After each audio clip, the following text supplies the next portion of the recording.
Hey there guys, Alex here. Today I'm going to take a quick look at the brand new Traxxas XRT. Now this isn't going to be a complete look over of the vehicle. I'm just going to point out a couple things that I thought were interesting about the car and maybe some points of concern going forward as people really get out and start bashing these things. So first of all, the clipless body is awesome. Even better than the Sledge, I'd say. One concern I do have with it is that these things look like kind of a pain in the butt to take off. There's 3 screws on each side to remove the body mounts. These outside pieces come off, and it looks like the center piece pulls out. So it looks like it's going to take a little while to get into here, into like the gears and stuff like that if they go bad, which they probably will, as my X-Max can attest to.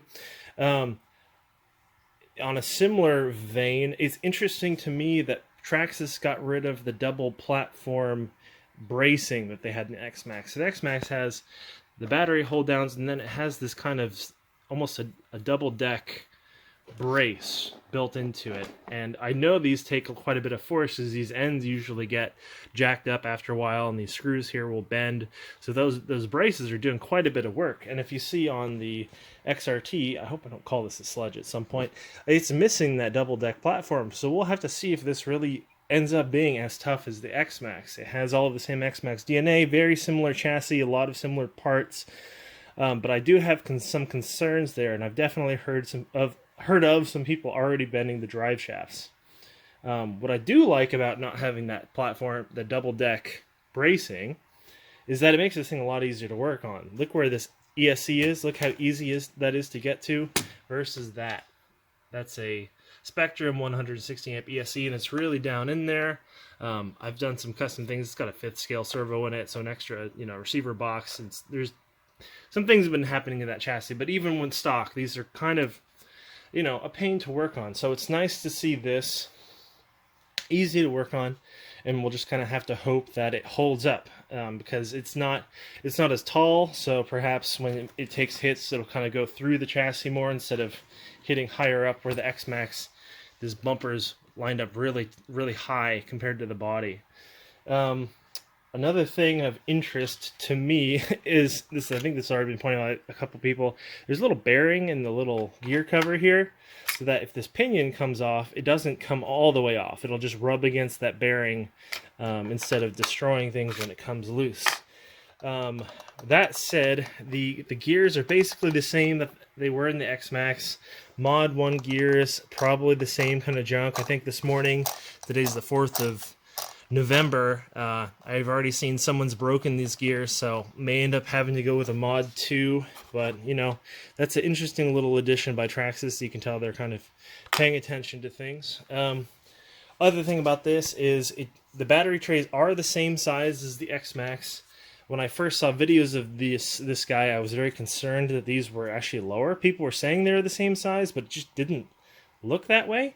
But I have crammed my Z. I think these are 6200 milliamp hour batteries in here. These are both the same battery pair that I normally run in the X-Max and the Outcast, and they do fit in there. They're very snug. You can see the battery tray is bent up slightly, but they do get in there. I will say this style of battery tray is harder to open up than the X-Maxes, but on the positive, you can lock them, similar to the Sledge. So that's a nice feature, even if they are slightly harder to use. What else here? I do think the bumper on this guy is not going to be as good as the one on the X-Max. I noticed, you see how soft this is, and this is just a single bumper. There's this kind of, circular, oval shaped piece in here, and that's it. That's all it's connecting to the bumper. Similar to the Revo. What else has had that? The Revos have had that similar bumper for a long time, where the X-Max has this connection on the bottom and this connection on the top, and it's actually really stiff. So if I pull that bumper in, it takes a lot of force to collapse it, press it inwards. But this bumper is really, really soft. And I could see if you take a hit where this bumper just kind of bends out of the way, and then you hit the there's the same sort of skid plate on the bottom. I could see just hitting that, and I don't think that's going to absorb the impact to the differential housing as well, but we'll have to see. Time will tell. The one thing that I have seen a bunch of people break, I think I saw, I forget his name, Razor RC, I think. was jumping one of these. The video he just came out with didn't even land on the tail, and this rear piece broke. So, you know, it's a similar sort of bumper as the front, except it does have more of the connections on the bottom, similar to the X-Max. I think this is a cool idea, a good design, compared to like the Outcast, where that wing there just takes a beating and, you know, is never straight. I think this is a cool idea to absorb impact through the wing with a bumper, you know, similar to the front, you know, similar to the X-Max, energy absorption, all of that. It just looks like that piece isn't going to isn't going to cut it. So hopefully we'll see. I've designed one of these. There are people who sell these on eBay as well. These kind of like rubber TPU parts. This is a wing mount for a Creighton 6S. I might try to design something like that because it looks like these wing mounts are not ready to go. Maybe Traxxas will come out with a revised version because it seems like a pretty, you know, common problem at this point, but we'll just have to see. And really, the last thing of interest, I mean, aside from how many of the parts that they carried over, you know, these shocks are basically built the same as the X-Max, just some slightly shorter pieces, different springs. The arms are all the X-Max wide kit arms.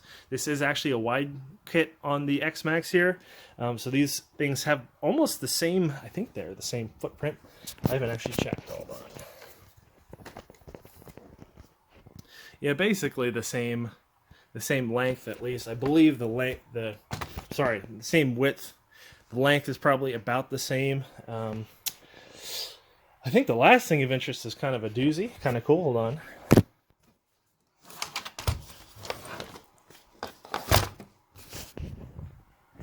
So this is a really interesting part to me. So this is after pulling off the bottom piece, the bottom slide, whatever, skid. The servo is actually underneath the drive shaft, which is really interesting. I was wondering how they got all this stuff to be basically the same as the X-Max. And on the X-Max, the servo sits, you can see the front of the 5th scale servo there. The servo is, you know, on top of the drive shaft. I don't even think you can see the drive shaft from the top. Maybe you can there through the belt drive. You can see her in there. But here, really interesting. You can see the drive shaft from the top. And I could see why they wanted to let rocks out. People were talking a lot about these holes here to let rocks and dust out. And as much as that's to let the servo, you know, breathe, because I think the servo doesn't have near as much space as it had in the X-Max there as far as rocks and stuff. You also don't want rocks getting stuck in there between the drive shaft and the servo. You want those to be able to escape. Almost forgot one of the last elephant in the room, if I had forgotten to include this, was the tires that come with the XRT are very good, but a harder compound, more of a road AT tire than your typical like X-Max or Outcast off-road tire. And so it looks like these have been doing really well. Haven't seen anyone pop one yet. Allegedly the bead, the glue bead and all that has been redone on these. That's really nice to see.